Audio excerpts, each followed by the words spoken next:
Hey everybody, and welcome to Better at Beach. My name is Mark Burik, and I'm here with Brandon Joyner. And today we're going to talk about peak performance and why you probably haven't reached yours yet, and you might not even know where it is. Most people think that it's somewhere in their past, and we are here to completely disagree. So we're going to get into that in just a second, but we got a couple of camp announcements.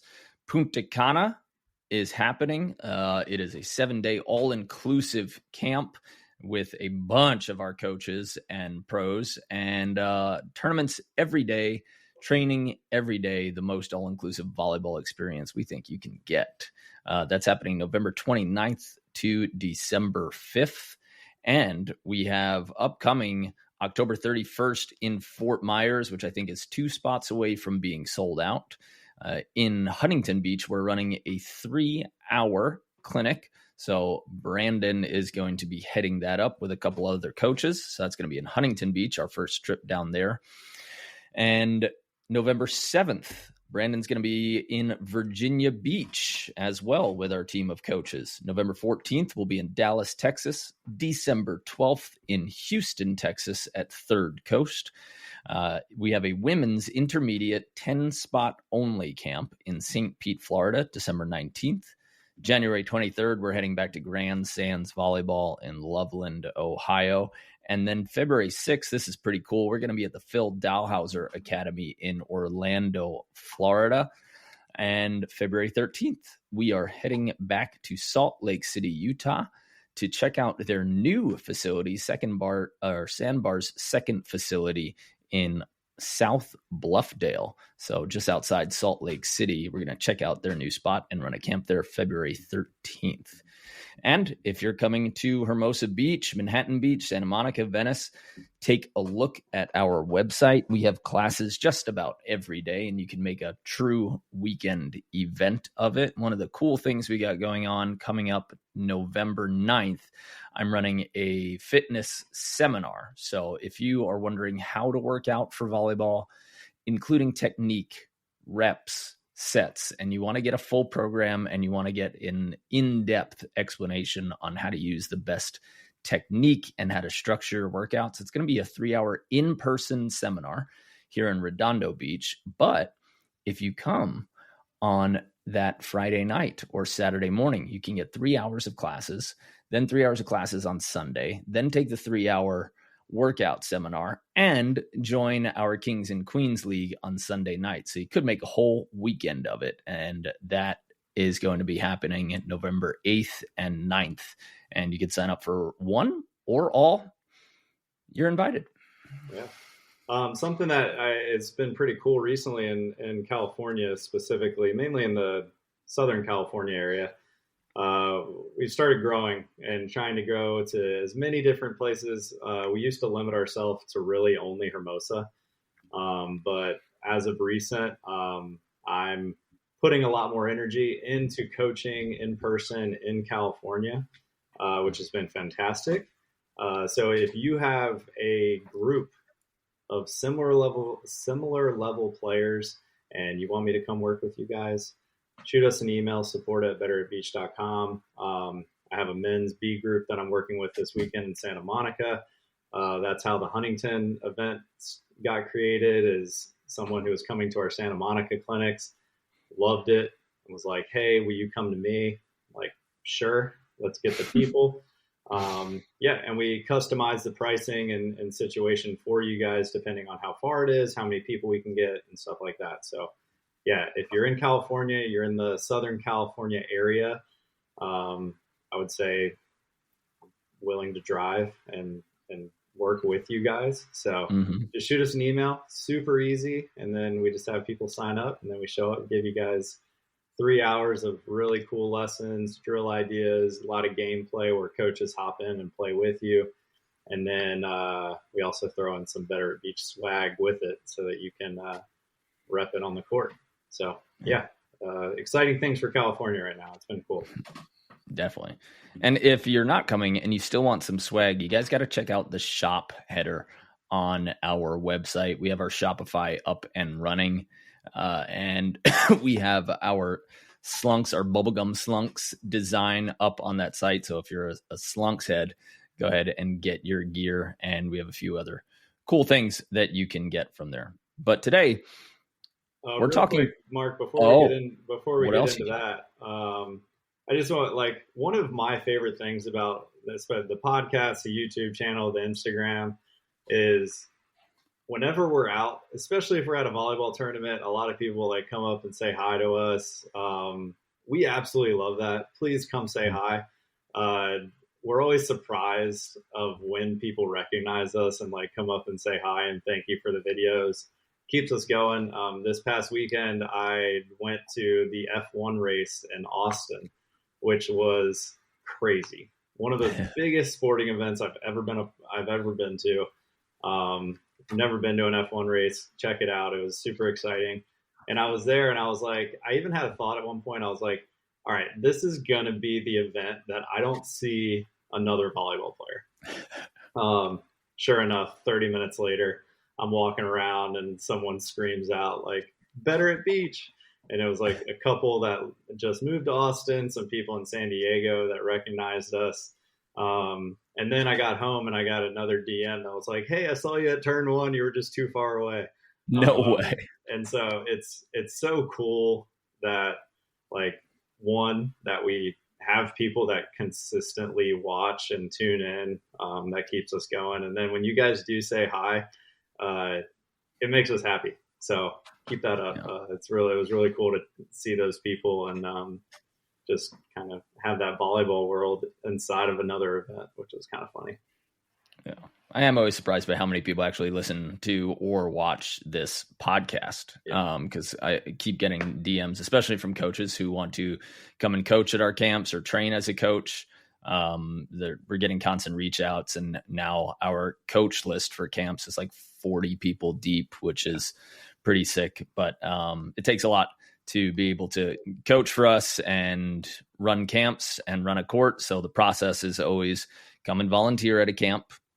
All right. If we know you personally, that's different. We know your coaching background. We've worked with you in person, know how you work with people, but it's always the process is more or less come and volunteer at a camp. Let us see how you operate. Then if that goes well and your coach education is there, if it's not, then you can take our online coach academy course. If it is, then we'll move you up to be a court coach where you can get paid. And then after a minimum of 7 camps like that, then we can move you to potentially leading your own Better at Beach camps as the head coach or lead coach. So if you're interested in that, I keep getting DMs from people who are listening to the podcast. So thank you guys. Super cool.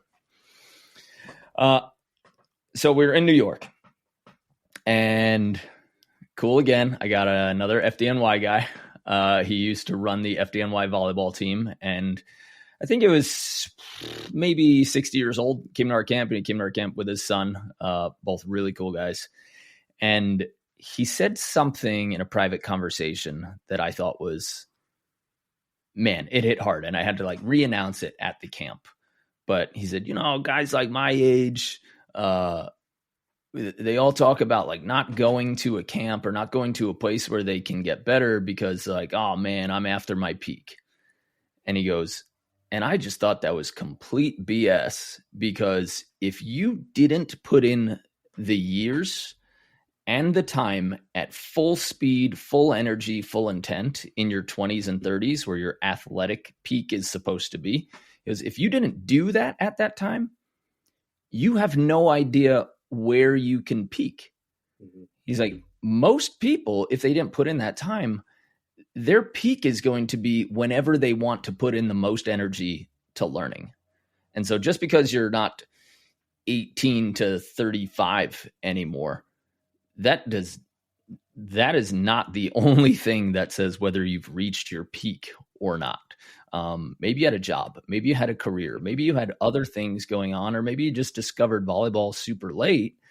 And so your peak can be very far ahead of you and not behind you. Like most people get into that mindset. And we got one of our one-on-one players here staying in Hermosa this week. And he's an open player, decided that this was going to be his year to see how far he could get. His business is successful, but it's stabilized. So he's like, I got the time. Kids are old enough. I'm ready to dedicate, more to this. And so he's come to, I think, 6 camps, and they're all free after the one-on-one program. So he can sign up for anyone he wants. And he's gotten to the level now where, first of all, he just kind of decided to drop 80 pounds. And he's fully into the workout programs that we provide in the online courses. So he's doing that, and he comes to the meetings every week, and we do our one-on-ones together. And he's dropped weight. His strategies have gotten better. His skills have gotten better. And he's one of those guys who comes to the camp as an open player, and he goes, I don't understand why anyone at any level would turn this down, because like the amount of reps and feedback that you can get, even if you're better or worse than the person next to you, like you're there to absorb all of the information from the coaches. And so he goes, every single camp I come to, I walk away with something else. And so now I think he's 37, 38. And at the last camp, me and Matt and Logan were the only coaches there.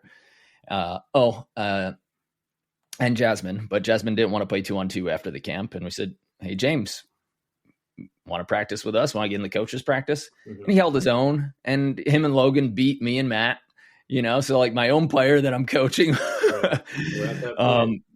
beat me. And then when he came to Hermosa, he's like, hey, I'd like to use one of our privates for in person. And so I recruited a couple open guys for him. And then I shot a text to Logan, who had one of those days in between training. He's like, yeah, I'd love to get out and get 2 hours of reps.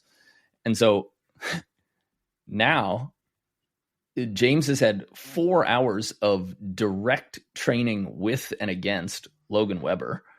And he just keeps getting better and improving and improving. And, you hear the stories about guys like John Hayden. He's like, well, Hayden was 50 in a finals, right? And there's like a ton of these players who are in their 40s and still crushing it. So not to play the comparison game, but he's like, yeah, this is my time to see how good I can get. And he's playing better volleyball than he ever has, and just putting that full-time energy. Yeah. And I think, because I don't know what the age range is, but I know that I heard it a couple times, especially when I was playing, is like, one, I think for contact sports, your peak, or when you feel like you're playing your best ball, is certainly younger than when you're playing beach volleyball. Beach volleyball there's no contact, not much at least, unless you run into a partner or something like that. But the terminology and the conversation, it does need to change, because we're consistently at the point now where we're seeing athletes break that barrier, and obviously it's easy to talk about the big names, LeBron James, Tom Brady, Aaron Rodgers, Joe Flacco, Steph Curry, like all these huge names that are breaking the mold of how long can a pro player play.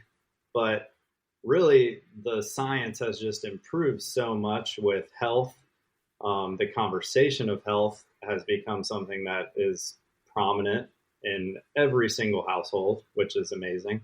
And yeah, I think when we were briefly talking about this beforehand, it's more about how hard are you willing to push to chase those goals, and like my peak is completely different from your peak. And it's just a matter of what are you trying to accomplish? Okay, now that we have that goal, let's set up some ideas, some reachable tasks and consistency with our training and our health in order to get closer to it. So I think it's really cool. And the sport of beach volleyball is like I remember a couple of my first tournaments, I was playing with Hudson in Virginia Beach. And we were 2 pretty top tier indoor volleyball players that moved to the beach. And at this point, Hudson was playing AVPs and I was kind of just getting out on the sand. But we lost to like a couple players, and like high 40s and 50s. And at the end of the match, of course, Hudson and I were like a little embarrassed, but also like looking back on that now, I'm like, it's pretty cool that that can happen, you know? So like somebody who is reaching that 50, 60 mark with the right game plan, with the right strategy, with being in shape, you can compete with these 18-year-olds because like it is one of those sports where knowledge and strategy can go a long way. So I think it's pretty cool. Yeah. And you look at other sports and, you know, we kind of like measure against other sports, but when you try to measure against basketball, against football, baseball, where there are these max contact, max velocity at all times, things that produce injuries. I still remember one of the lines in a college textbook that said, elite athletics are not healthy, nor are they recommended.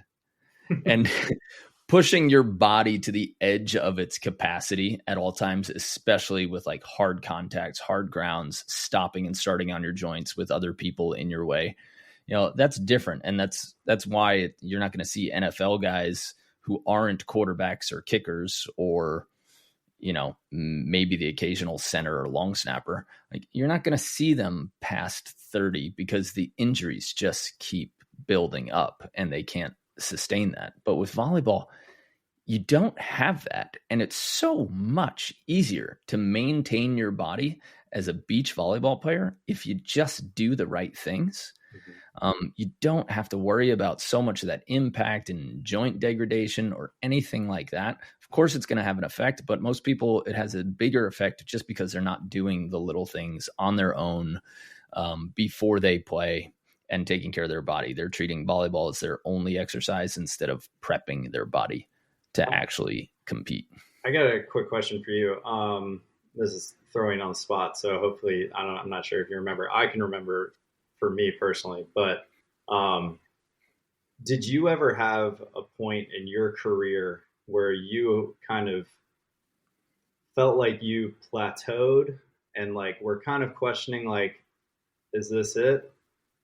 And then was there a way, like, did you find a next level, and what do you think got you to that next level? I think the plateau feeling came at minimum twice a year.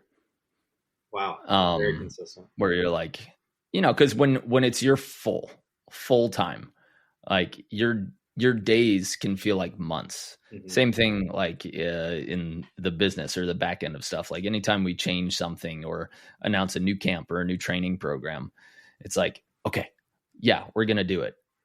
And then like 2 days later, I'm like, well, what's happening with it? Why isn't it, why isn't it going? Why isn't it popping off? And that same thing happens in sport where you try to make a change, you get a new piece of knowledge, but it takes a while for that to settle in, become natural, and for you to then start gaining points. Some pieces of feedback, it's like immediate points that you can win. There are several coaches that I worked with where after one session, whether it was on a couch watching video or in person, it just turned into points immediately. Mm-hmm. But the plateau feeling will always come. Number one, if you're training every day, like if you're going full for it, that's just the nature of consistency. Same thing with workout programs. If you're trying to lose weight, it's not like you go to the gym for 1 week and you've dropped 20 pounds. That has to build. And sometimes even when you're losing weight and you start a weight training, people experience this weight gain where they're like, this is not working. And it goes, no, you actually just now have a higher percentage of muscle. And now that muscle over the next few months and years is going to eat more calories because it takes more energy to sustain muscle than fat, and all of the fat will then disappear. So if we can translate that into like volleyball court, you might get some skills that are there, they're built in, but they need time to marinate with the rest of your game. And so those like single changes that you're making when every day feels like a month, which happens if you're training a lot, just need that patience with yourself to let a new skill or a new strategy marinate until you can put it, exactly in its place where it belongs. Yeah. And I think the obvious answer there is like, all right, find someone to help, right? Like, I've heard that from you a bunch where it's like, okay, I thought I could do it on my own. Then I was like, okay, I have my coach at practice. Now let's watch some film. And those easy points start to come with something that's like, it's almost like an obvious, like bonehead kind of answer where you're like, oh, and then all of a sudden you find that next layer. I think for me, it was pretty crazy. Like I've always been pretty good at working out. I would say like with our college background and the group of guys that we were surrounded with while we were in school, working out hard was never an issue. Like we were always good at pushing ourselves. And then when I moved out here and I started working out with you and we developed a 60-day max program, we have the mobility challenge, we have all these different workouts. And when I started doing specific volleyball workouts, I was like, oh, maybe I do have another level, you know? So, cause I think I went through it in indoor where I was like, you know what? I think I'm at my peak. I think I've kind of done everything that I could. I'm playing at a level that I'm happy with. But really what that meant was at this point of my life in the indoor volleyball world, I'm not willing to push hard enough to get to that next level. There was another level there, but I was like, all right, is it worth the time? Is it worth all the hard work that I'm going to have to do? And for indoor volleyball, I had decided where I was like, you know what, it's not the case. You know, then I moved to the beach, and when I moved out here and I was coaching, I was like, you know what, feel okay. I'm all right playing in these tournaments, but I had set my expectations, and then it was like, you might get into a couple main draws if the cards go your way, kind of thing. And then when I started working out and I found that next level and I felt how comfortable I was moving on the sand just from these basic workouts, I was like, all of a sudden now my expectations changed. And now I've realized that it was like, okay, you're not close to your peak. Like you still have some time to go, you know? And I think that that's a really, like when we have this conversation about peaks, it's a lot of it has to do with you just changing your mindset and realizing, okay, what is this goal and how do I attain it? If you can do it by yourself, cool. But we've had this talk before. That time has, for a lot of us, has come and gone. So that's where we come in. Is like, hey, let us know your goals. And then we'll kind of put you on the path in order to get there. Yeah. There was one conversation. I don't know if you remember this. My freshman year, so I think it was your senior year at Mason, we had a high school team come to our game. And after the game, we sat in the crowd with the high school kids and Fred gave a chat. And one of the questions that he asked was, he was like, how many of you guys have been told that you have potential? Oh. You remember this talk? Yep. And like everyone raised their hand, you know, and at this point I was a freshman. So like I was still being told that I had potential. And then after everybody raised their hand, Fred was like, all right, I'm not saying this in a mean way, but at some point having potential is a bad thing, you know, because it means that you haven't, like an insult. Yeah, it's an insult because you haven't been willing enough at this point in time to put in that extra work to become something more than potential, you know? And I think that hit me so hard. And it was kind of funny because like in the crowd, I'm already wearing the Mason gear, but I still had I wanted to be on the court. I had a couple setters in front of me and where I was like, man, am I ever going to like take their spot? But the second I heard that, I don't know what it was, but a switch flipped in my mind where I was like, okay, nobody's going to say that you're potential anymore. Like they're going to say that you did it, that you are the player that they thought you could be, if not more. And that took me, like when I would go into work out If it said three sets of 8 reps, I would do 3 sets of 10. Just because I knew that if I was willing to put in that extra work, that was going to get me across that line. Yeah, and I think that's a really cool way to think about it if you're not too bad at like putting yourself down. Like, I think that's kind of where you and I have lived our whole lives. Like, no, don't be a wimp. Like, you got this. But yeah, that idea is like, the age doesn't matter. It's just a matter of, are you willing to do the work and get the help in order to do it? Because I think everyone can do it. We might have to reevaluate your short-term goals versus long-term goals and stuff like that, but the possibility is there for sure. Yeah. How fast can you get rid of the word potential? Right.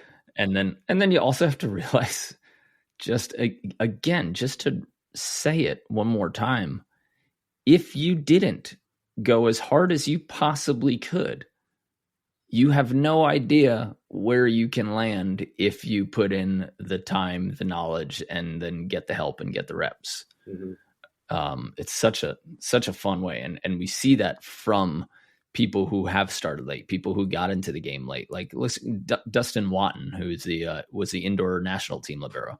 Like, didn't he get back on the national team when he was like 30? Yeah. Grinding it out, like overseas, getting some good contracts, of course, but then like he had to come where most people are getting those invites out of college, and that's the potential. And if you don't get the invite out of college, you're done. But then you also see Riley Salmon from the 2008 gold medal Olympics. He was picked up when he was 25 or 26 at indoor nationals, like not college, not that whole pipeline, but they're like, who is this guy? And he came out and was the absolute like clutch role player for that gold medal team. And so you never know when it's going to happen for you. Ryan Doherty at 28, came out to the AVP, and 7 foot helps, but passing and setting absolutely need to be there. There's nothing that 7-1 is going to do if you can't pass and set. So, and I think a lot of it comes down to curiosity too. I think especially with the people that we work with a lot of adults. Be curious about what your body can do and be. Something that I admire about you is, after you stopped playing and you had Mackenzie and you had a family, I could see this shift in your mind where it was like, okay, volleyball was cool and I enjoyed that chase and I enjoyed everything about it. But now that I have a kid and I have a family, I want to be the best person, best version of myself that I can be. And saw a lot of changes, your workout regimen, your diet, which living with Janelle and the way that she cheat code is great, but also like you stopped drinking. And like you gave yourself like these little tests in order to feel and reach your optimum body health and output. And I think that's such a cool thing that everybody should try to do. Like that's one of the reasons when I decided to step away from volleyball, I am now doing Ironmans. And one of the main reasons for that was I was like, you know what? Like, I'm okay being a coach in volleyball. That's where my passion is. That's where my heart is. I want to do that. But I'm also still so curious about what my optimal like potential is. There's that word again. But for myself, and I want it to be something that I chase forever, so it's, I think it's really cool. One of my buddies wrote a book that's I Get To. And I think that terminology is really cool. Chris Cullen on Amazon, I Get To, really cool book. But yeah, just changing your wording and saying like, oh, do I have to work out? No, you don't have to, but you get to work out. You get to chase that like optimal feeling and optimal health. And I mean, we only get this life, so it's worth chasing. It's cool. It would be really cool for everyone to figure out that answer.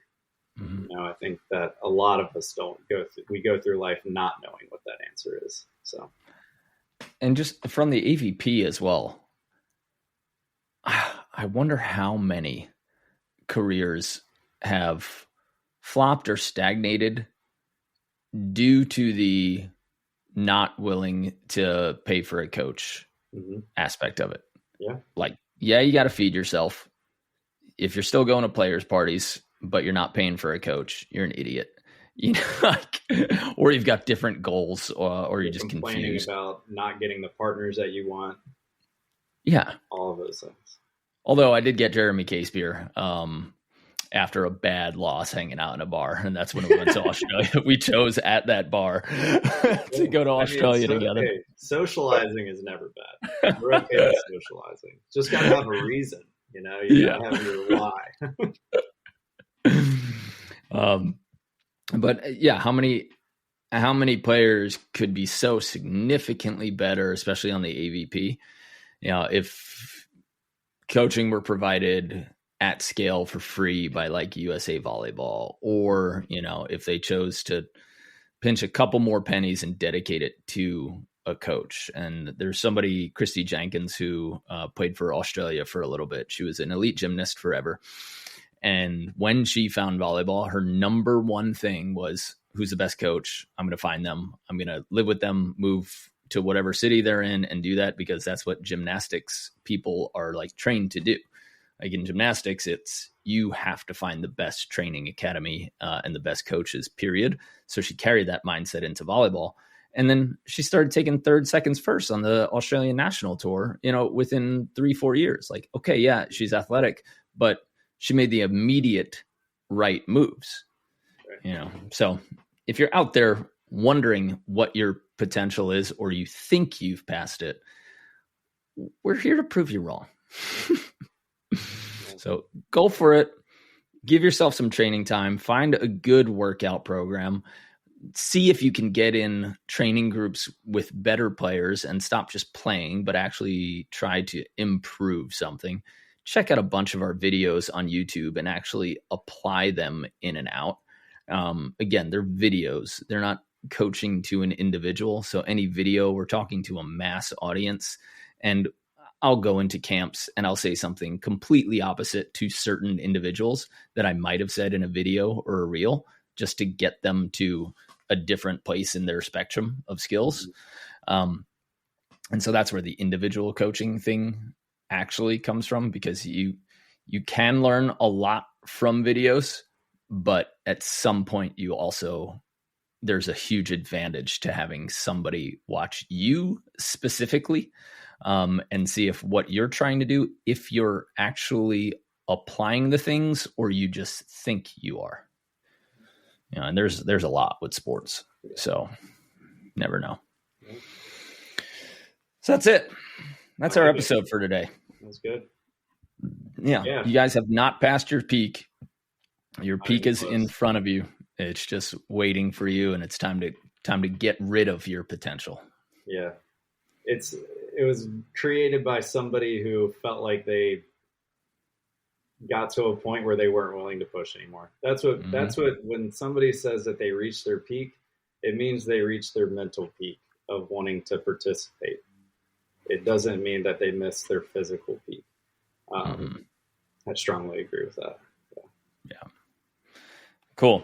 Well, hope you guys like this short episode. Gonna head to our online program and work with our online athletes, who we are wrapping up our Ultimate Defender course. And this is the last week of Mobile October. And we are getting into a squad unit of our 60-day max vertical. So on November 2nd, that's going to be the last day to sign up, but we're getting a big community of people who are going to go through 10 weeks of physical training together at the same time. Everybody's measuring their stats and taking their assessments, measuring vertical, broad jump, sprint and agility speed times, as well as some mobility tests. And then at the end of those 10 weeks, everybody's going to have their after pictures and measurements. And so far, out of close to 2,000 people who have taken that that workout program and have reported their stats. We've got about 4.5 inch of vertical improvement from being on the right program, opening up your body and seeing what you do. So I invite you guys to that. We're going to have signups all over the website. And if you're not on our email list, we've got the links below this podcast. So make sure that you're on our email list so that you can join up and do the full 10-week workout program with us. And then we're going to run it again right after January. So people will reload and then add some more physicality for the preseason. Yeah, and I know a lot of our listeners that are in the U.S., you just finished your season. My biggest suggestion for you is don't hibernate. Don't go to sleep. Don't go to sleep until February, March, whatever it is. Keep what you have. Even if you don't have access to a gym, to sand and sand courts and stuff like that, now's when we can build up muscle, we can build up quickness, we can build up all those things. We have a bunch of drills that you can do that aren't even on the sand. But the more you hold on to this off season, I know I was guilty of it. I was like, oh, new year, new me. I'm going to get it going. No, now's the new season, new you. That season starts right now. So keep it going. Cool. All right, guys. Hope you liked the episode. Reach out to us if you want to chat. We're open. And we will see you on the sand.